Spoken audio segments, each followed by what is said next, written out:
பரிசுத்த நாமத்திற்கு மகிமை உண்டாவதாக.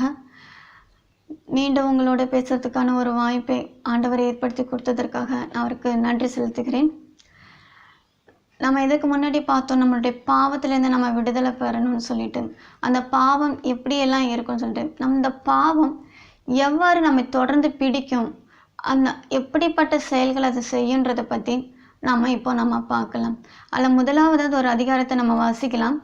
என்னாகமம் 32வது வசனத்தில், மன்னிக்கணும், 32வது அதிகாரம் 23வது வசனம். என்னாகமம் 32வது அதிகாரம் 23வது வசனத்தை நம்ம வாசிக்கும்போது, நீங்கள் இப்படி செய்யாமற் போனால் கர்த்தருக்கு விரோதமாக பாவம் செய்தவர்களாய் இருப்பீர்கள். உங்கள் பாவம் உங்களை தொடர்ந்து பிடிக்கும் என்று நிச்சயமாய் அறியுங்கள். இந்த வசனத்தில் பார்த்தீங்கன்னா நம்மளுடைய பாவம் நம்மளை பின்தொடர்ந்து வரும், நம்மளை தொடர்ந்து பிடிக்கும்னு சொல்லப்பட்டிருக்கு.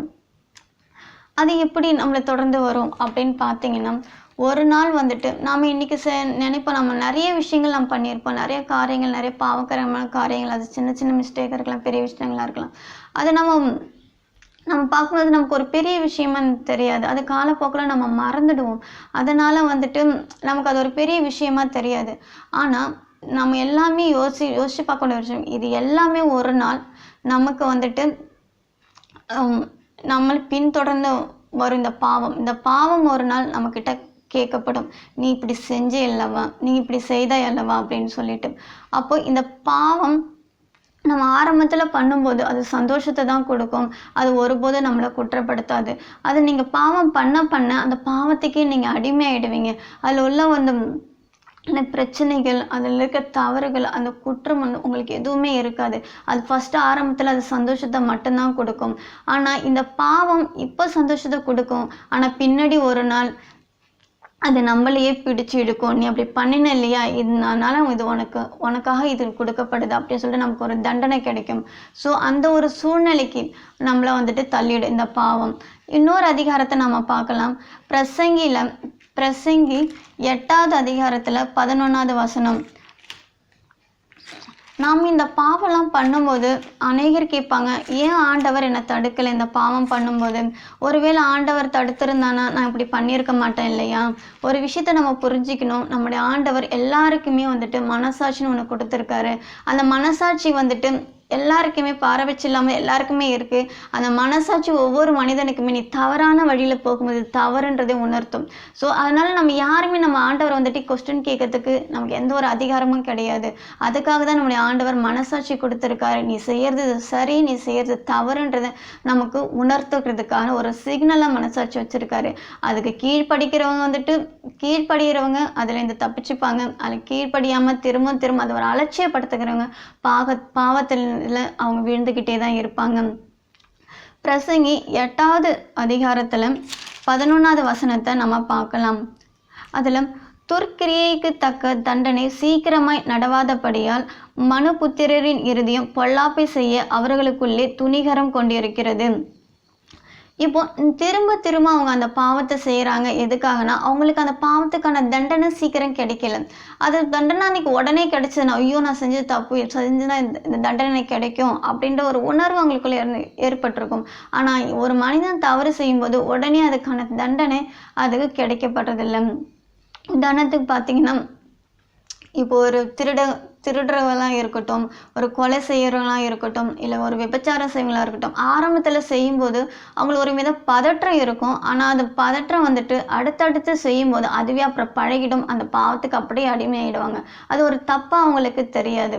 அது மாதிரி வந்துட்டு அது ஒரு குற்ற உணர்வாகவும் அவங்களுக்கு தெரியாது. அந்த பாவம் ஆரம்பத்தில் செய்யும் போதே ஒருவேளை ஒரு தண்டனை அவங்களுக்கு கிடைச்சிருந்ததுன்னா கண்டிப்பாக அவங்க அந்த தப்பை திரும்ப அவங்க செஞ்சுருக்க மாட்டாங்க. ஆனால் அந்த தண்டனை வந்துட்டு அவங்களுக்கு கிடைக்காதனால அதுக்கே அடிமையாயிட்டு இது ஒன்றும் இல்லை, நம்ம ஈஸியாக பண்ணிடலாம், இதனால் எந்த பிரச்சனையும் இல்லை அப்படின்னு நம்ம நினச்சிக்கிறோம்.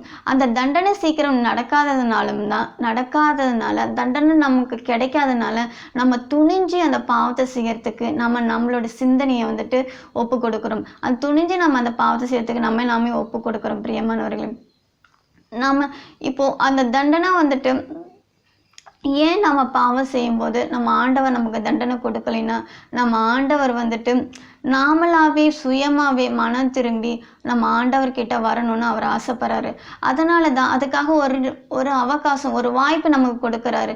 அதனால தான் உடனே தண்டனை சொல்லு. சரி, என் பிள்ளை இப்போ இந்த ஒரு டைம் தப்பு செஞ்சுட்டான், சரி இந்த டைம் நான் மன்னிக்கிறேன், அடுத்த தடவை அவன் திருந்திடுவான், அடுத்த டைம் அவன் திருந்திடுவான், நான் இன்னொரு வாய்ப்பு கொடுக்குறேன், இன்னொரு வாய்ப்பு கொடுக்குறேன். தண்டனைன்னா நம்ம ஈஸியாக சொல்லிட முடியும். ஆனால் அவர் கொடுக்குற தண்டனை அடிகளை நம்மளால தாங்கிக்க கூட முடியாத அளவுக்கு இருக்கும். அதனால தான் நம்முடைய ஆண்டவர் வந்துட்டு பொறுமையா இருக்காரு. நீடிய பொறுமையோடு இருந்து நமக்கு வாய்ப்பு கொடுக்குறாரு, ஒரு அவகாசம் கொடுக்குறாரு. நீங்க இன்னைக்கு திருந்துவன்னு நான் எதிர்பார்க்குறேன், இன்னைக்கு நீ திருந்துவன்னு எதிர்பார்க்குறேன், அதனால இப்போ நான் உன்னை மன்னிக்கிறேன், இப்படி மன்னிக்கிறேன். ஒவ்வொரு முறையும் நம்ம ஆண்டவர் நம்மளை மன்னிச்சு நமக்கு ஒரு வாய்ப்பு கொடுக்குறாரு. நம்ம திரும்ப அவர்கிட்ட போவோம், நம்ம திரும்ப இதிலிருந்து வெளியில வருவோம், இந்த கொலை செய்கிற சிந்தனையிலேருந்து நம்ம வெளியில வருவோம், இந்த விபச்சார சிந்தனையிலேருந்து வெளியில வருவோம், இந்த பொல்லாத சிந்தனையிலேருந்து நம்ம வெளியில வருவோம், இந்த திருடுகிறத சிந்தனையிலேருந்து நம்ம வெளியில வரும். இப்படி ஒவ்வொருத்தருக்கும் வந்துட்டு ஒரு வாய்ப்பு அவரு கொடுத்துக்கிட்டே இருக்காரு. அதனால தான் அவர் மன்னிச்சு விடுறதுனால தான் நம்ம வந்துட்டு துணிஞ்சு பாவம் செய்ய ஆரம்பிக்கிறோம். ஆனா நம்முடைய ஆண்டவர் நம்ம மேல நீடிய பொறுமையோடு இரக்கத்தின் காரணமாக நமக்கு ஒரு வாய்ப்பு கொடுக்குறாரு. நாமளாவே மனம் திரும்பணும், நம்ம பாவத்தை உணர்ந்து நாமளா குற்ற உணர்வு ஏற்பட்டு அவர் சமூகத்துல அறிக்கை செய்யணும்னு நம்முடைய ஆண்டவர் விரும்புறாரு.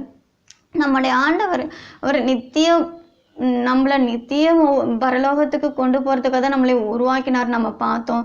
ஆனால் அதுக்கு போகணும்னா அந்த மனிதன் அந்த இடத்துக்கு போகணும்னா சுயமாக அவர்கிட்ட வரணும்னு ஆசைப்படுறாரு. கட்டாயத்தின் பேரில் இது தண்டனை கொடுத்தோ அவர்கிட்ட வரணும்னு ஆசைப்படலை. அது மாதிரி தான் மனிதன் தவறு செய்யும்போது தானாக திருந்தணும்னு நம்முடைய ஆண்டவர் ஆசைப்படுறாரு. அதனால தான் முதல் காரியங்கள்லாம் செய்யும்போது மன்னிச்சு விட்டு நமக்கு ஒரு வாய்ப்புகளாக கொடுத்துட்டு இருக்காரு. ஆனால் அதை நம்ம உணராமல் திரும்ப அந்த பாவத்திற்கே நம்ம அடிமை ங்கிறதுனால நமக்கு அது ஒரு பெரிய விஷயமா நம்ம யாரும் எடுத்துக்கிறது இல்லை. நம்மளுடைய மனசாட்சியில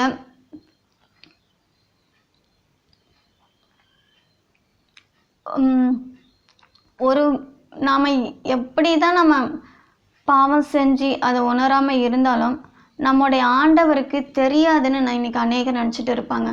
நாம செய்யற பாவம் யாருக்கும் தெரியாது, அதனால நம்ம செய்யலாம் அந்த பாவத்தை அப்படின்ற ஒரு தவறான சிந்தனை இருக்கும். என் ஆண்டவருக்கு தெரியாது அப்படின்னு சொல்லிட்டு. ஆனால் ஒரு விஷயம் புரிஞ்சுக்கிற பிரியமான, நம்ம செய்கிற ஒவ்வொரு காரியங்களும் நம்மளோட அசைவுகளை கூட நம்முடைய ஆண்டவர் வந்துட்டு தெரிஞ்சிருக்காரு. அவர் மறைவாக ஒன்றுமே இல்லை. எரேமியா 16வது அதிகாரத்தில் 17வது வசனத்தை நம்ம பார்க்கலாம். அதில் எரேமியா 16:17வது வசனம், என் கண்கள் அவர்களுடைய எல்லா வழிகளின் மேலும் நோக்கமாய் இருக்கிறது, அவைகள் என் முகத்துக்கு முன்பாக மறைந்திருக்கிறதில்லை, அவர்களுடைய அக்கிரமம் என் கண்களுக்கு முன்பாக மறைவாய் இருக்கிறதும் இல்லை. இந்த வசனத்தில் நம்முடைய எல்லா வழிகளுமே ஆண்டவருடைய கண்களுக்கு முன்பாக தான் இருக்கு. அவர் மறைவாக எதுவுமே இல்லை, அவருக்கு தெரியாம கிடையாது. அவர் தெரிஞ்சேதான் நமக்கு ஒரு வாய்ப்பு நம்முடைய ஆண்டவர் கொடுக்கிறாரு. அதனால நமக்கு தண்டனை கிடைக்கல அப்படின்றதுனால நாம அலட்சியமா இருக்கக்கூடாது. நம்ம ஒரு பாவம் செய்யும் போது அந்த ஒரு நம்மளே யோசிச்சு நம்ம செஞ்சது பாவன்றதை நமக்கு நாமே ஒப்பு கொடுக்க நம்ம மனசை நம்ம தயார்படுத்தணும். நம்முடைய எல்லா வழிகளுமே நம்ம ஆண்டவருக்கு முன்பாக இருக்கும்போது நம்ம செய்கிற எல்லா பாவமும் நம்ம ஆண்டவர் கண்களுக்கு முன்பாக இருக்கு. அவருக்கு மறைவான நம்ம அக்கிரமம் எதுவுமே இருக்காது, நம்ம செய்யவும் முடியாது. இன்னொரு வசனத்தை கூட நம்ம பார்க்கலாம். எசேக்கியேல் 11வது அதிகாரத்தில் 5வது வசனம். எசேக்கியேல் 11 5வது வசனத்தை பார்க்கும்போது, அப்பொழுது கர்த்தருடைய ஆவி என்மேல் இறங்கினார். அவர் என்னை நோக்கி, நீ சொல்ல வேண்டியது என்னவென்றால், இஸ்ரவேல் வம்சத்தாரே, நீங்கள் இப்படி பேசுகிறது உண்டு, உங்கள் மனதில் எழும்புகிறதை நான் அறிவேன். இந்த வசனத்தை ரொம்ப தெளிவாக போட்டுருது. உங்கள் மனதில் எழும்புகிறதை நான் அறிவேன் என்று ஆண்டவர் சொல்றாரு. அப்போ நம்ம ஆண்டவர் நம்மளுடைய எல்லா வழிகளையும் நம்மளுடைய நடக்கைகளையும் மட்டும் அவர் தெரிஞ்சுக்கிறவரா இல்லை, நம்மளுடைய இருதயத்தின் சிந்தனையும் நம்ம மனதிலுடைய நம்ம என்னெல்லாம் யோசிக்கிறோமோ, என்னெல்லாம் பேசணும் நினைக்கிறோமோ, நம்மளுடைய சிந்தனையை முதற்கொண்டு நம்முடைய ஆண்டவர் அறிவார். அதனால் நம்மளோட வழிகளை மட்டும் இல்லை, நம்மளோட சிந்தனைகளையும் மட்டும் கிடையாது, எதுவுமே அவருக்கு மறைவா கிடையாது. அதனால் அவருக்கு மறைவாக நம்ம பாவம் செஞ்சுட்டு எங்கேயுமே தப்பிச்சு போகவே முடியாது. ஆண்டவருக்கு முன்பாக எல்லாரும் ஒரு நாள் நம்ம நிற்க தான் போகிறோம், அந்த நியாய தீர்ப்புன்னு ஒரு நாளில். அதனால் நம்ம எதுவுமே நம்ம செய்கிற பாவம் அவருக்கு தெரியாதுன்னு நம்ம நினச்சிடக்கூடாது. அவர் மேலே அவருடைய கிருபையாலும் அவருடைய இரக்கத்தினாலும் நம்மளை மன்னிச்சு அடுத்தடுத்த அவகாசம், அடுத்தடுத்த வாய்ப்பு, மனம் திரும்புறதுக்கான ஒரு வாய்ப்பை நம்முடைய ஆண்டவர் பொறுமையோடு, நீடிய பொறுமையோடு இருந்து நமக்கு கொடுக்குறாரு. அதை நம்ம புரிஞ்சுக்கணும்.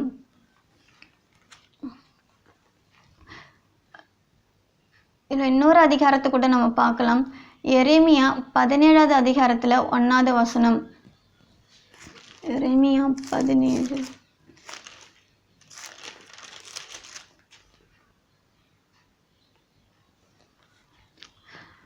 யூதாவின் பாவம் இரும்பெழுத்தாணியினாலும் வைரத்தின் நுனியினாலும் எழுதப்பட்டு அவர்களுடைய இருதயத்தின் பலகையிலும் உங்கள் பலிபீடங்களிலுடைய கொம்புகளிலும் பதிந்திருக்கிறது.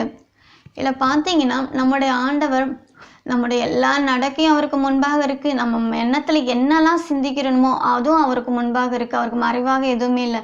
இப்போ ஒருத்தரை பற்றி நம்ம தவறான சிந்தனைகள் இப்போ யோசித்தாலும் சிந்தித்தாலும் அது நம்ம ஆண்டவருக்கு தெரியும். இப்போ நம்ம சகோதர சகோதரிகளாக இருக்கட்டும், நம்ம பெற்றோர்களாக இருக்கட்டும், நமக்கு பிடிக்காத ஃப்ரெண்ட்ஸுங்க இருப்பாங்க, நம்ம வேலை செய்கிற இடத்துல அநேக பேர் நமக்கு விரோதமாக செஞ்சுருப்பாங்க. அப்போ அவங்களுக்கு விரோதமாக நம்ம நிறைய காரியங்கள் யோசிப்போம். ஒரு பிஸ்னஸ் பண்ணுறவங்கன்னா அவங்க பார்ட்னர்ஸ்குள்ள கொஞ்சம் பிரச்சனைகள் வரும், அதனால் அவங்களுக்கு விரோதமாக யோசிப்பாங்க. இப்படி அவங்களுக்கு நம்ம எண்ணங்களையும் சிந்தனைகளையும் கூட நம்ம ஆண்டவர் அறிகிறாரு. அதை பார்க்கறது, கண்களால் பார்க்கறது மட்டும் கிடையாது, அது நம்ம சிந்திக்கிறத அவர் அறிவதனால் அறிவதோடு மட்டும் கிடையாது, நம்முடைய மனசாட்சி என்ற பலகையில் அதை எழுதியும் வைக்கிறாரு. பிரியமானவர்கள், அதனால் ஒன்றுமே எந்த ஒரு காரியத்தில் இருந்து கூட நம்ம செய்கிற சின்ன தவறுகளில் கூட நம்ம தப்பில் கூட நம்ம தப்பிக்கவே முடியாது. எல்லா சின்ன சின்ன விஷயத்துலேருந்து பெரிய காரியங்கள் இருக்குது. ஒவ்வொன்றும் நம்ம மனசாட்சின்ற ஒரு பலகையில் எழுதப்பட்டிருக்கு. அதை எப்படி எழுதுறான்னா இரும்பு எழுத்தாணியினாலும், இரும்பால எழுத்தாலும் வைரத்தின் நுனியினாலும், அந்த வைரத்தோட நுனியால் அதை எழுதுற. அது என்றைக்குமே யாராலையுமே அழிக்க முடியாது. அந்த வைரத்தின் நுனியால் அதை அழிக்க முடியாதுன்னா அதுக்கு அவ்வளோ ஒரு பவர் அந்த வைரத்துக்கு இருக்குது. ஸோ அதனால் அந்த வைரத்துடைய நுனியால் ஆண்டவர் நம்ம மனசாட்சின்ற ஒரு பலகையில் எழுதி வைக்கிறாரு. காரணம், நம்மளோட சிந்தனைகளும் வழிகளும் எல்லாத்தையுமே நம்மளை ஆண்டவர் அறிந்திருக்கிறதுனால அவர்கிட்டேருந்து தப்பி யாருமே போகிறதுக்கு எந்த ஒரு வழியும் கிடையாது, எதுவுமே கிடையாது. இன்னொரு வசனத்தை நம்ம பார்க்கலாம். பிரசங்கி 12வது அதிகாரத்தில் 14வது வசனம். பிரசங்கி 12ல் 14வது வசனம். ஒவ்வொரு கிரியையும் அந்தரங்கமான ஒவ்வொரு காரியத்தையும் நன்மையானாலும் தீமையானாலும் தேவன் நியாயத்திலே கொண்டு வருவார்.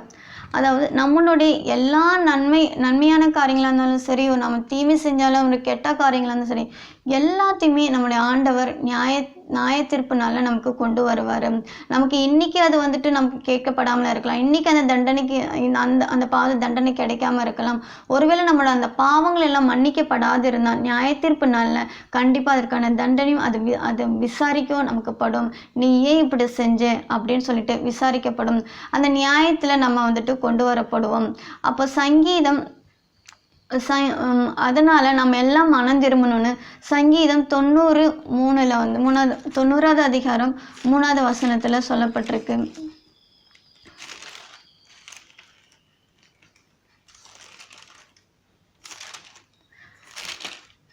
சங்கீதம் 90வது அதிகாரத்தில் 3வது வசனம்.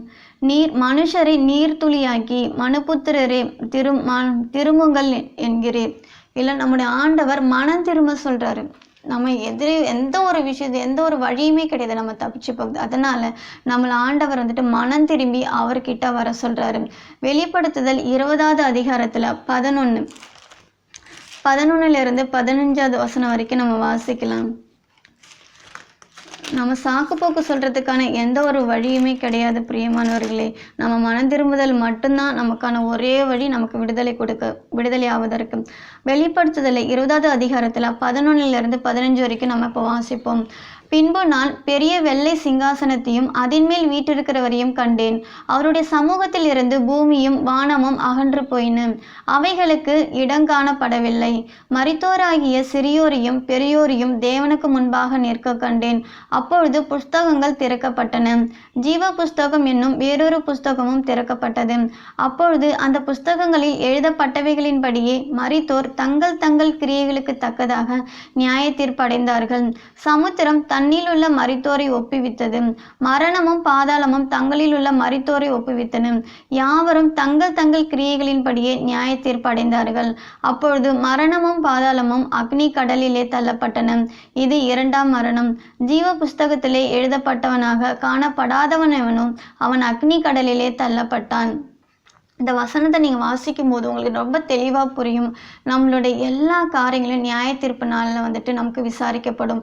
சிறியவர்கள் முதற்கொண்டு பெரியவங்க வரும் எல்லாருமே அந்த நியாய தீர்ப்பு நாளில் வந்துட்டு அந்த ஆண்டவருக்கு முன்பாடி அந்த வெள்ளை சிங்காசனத்தில் உட்கார ஒரே அதிகாரம் வல்லமையான தேவனுக்கு முன்பாக எல்லாரும் நிற்கணும்.